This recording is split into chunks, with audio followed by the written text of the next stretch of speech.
Hello, good evening and welcome. I'm Karima Brown and you're watching Political Exchange, where we unpack Africa's political economy. The Marikana killings in the wake of the strike action at Lonmin's platinum mine, which have been ongoing for weeks now, has put the spotlight firmly on the living conditions of the communities in the platinum belt in the northwest.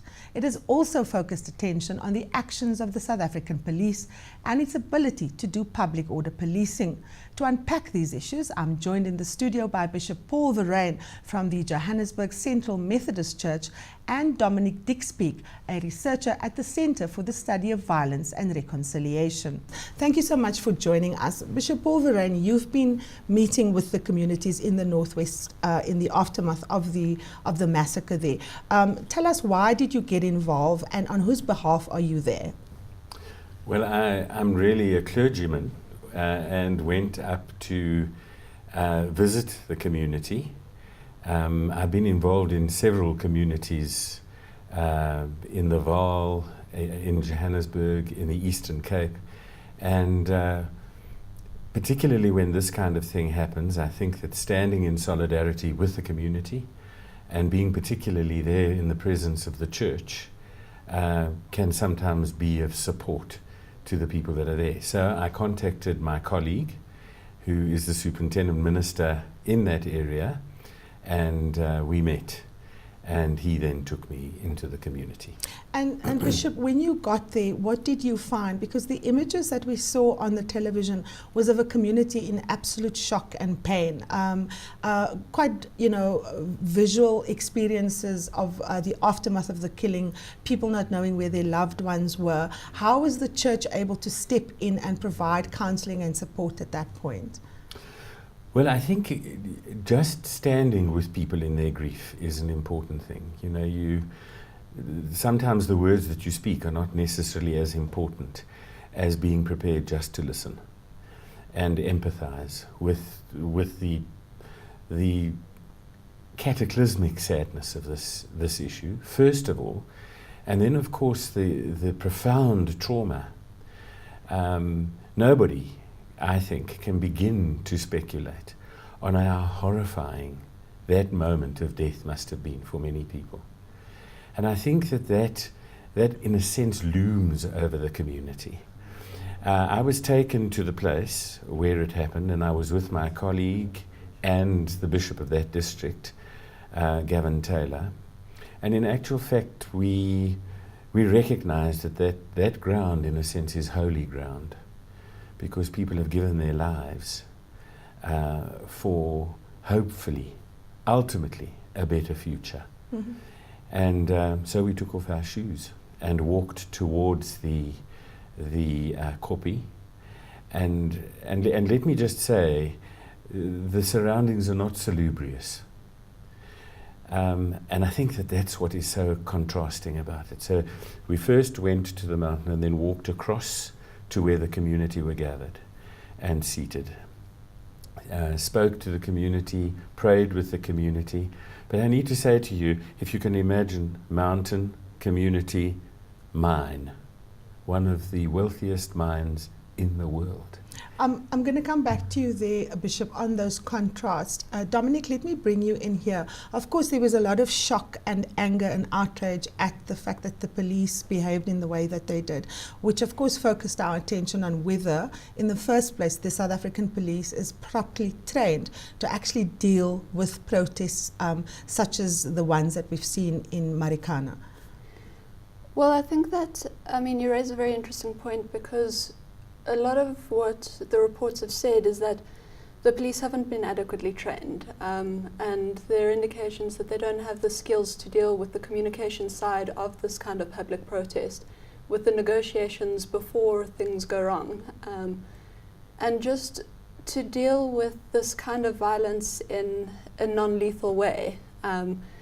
In many respects, we haven't trained our South African police force into this public order policing, which does encourage those kinds of trainings. Now, of course, the Marikana protest is not the first protest, and it's certainly not going to be the last. In fact, protests in poor communities have been ongoing and have in fact become a feature of democratic South Africa.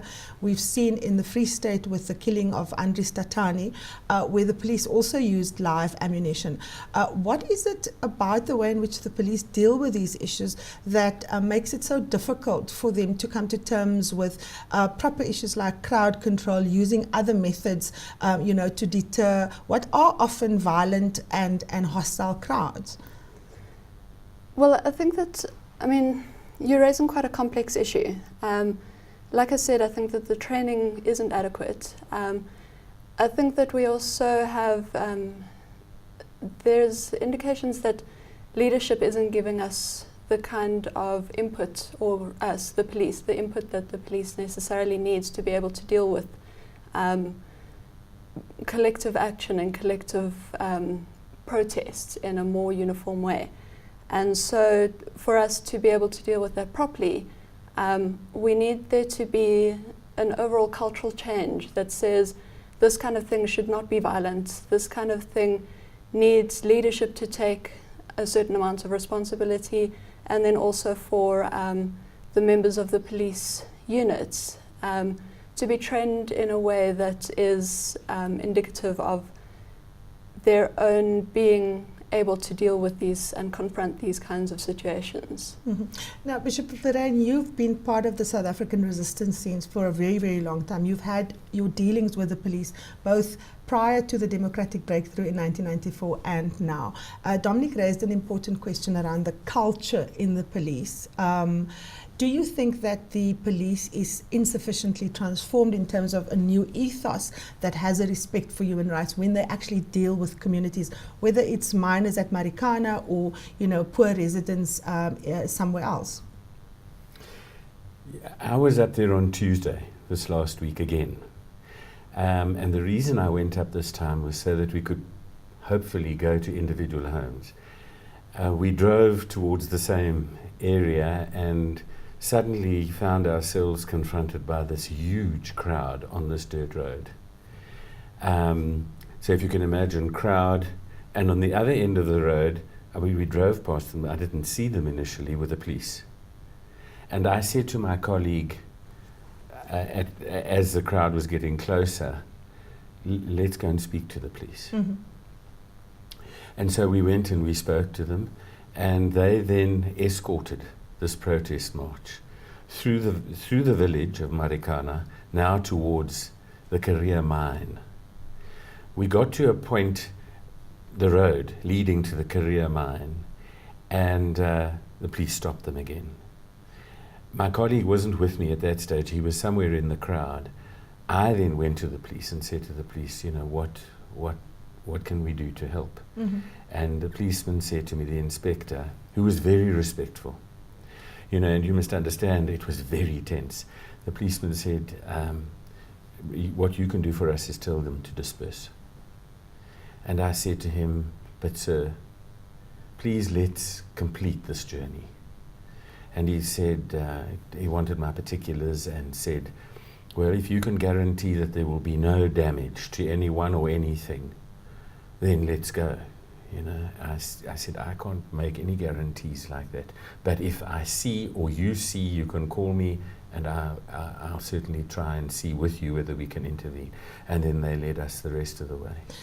And so my experience of the police, and I must say this, on that occasion was in actual fact, I think, quite spectacular,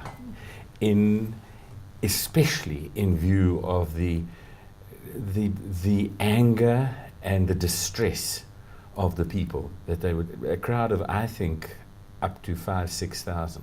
Mm-hmm. What distressed me was ultimately when 5 unarmed people went to the gate to speak to a sector of the management of the mine. That interaction for me was arrogant, dismissive.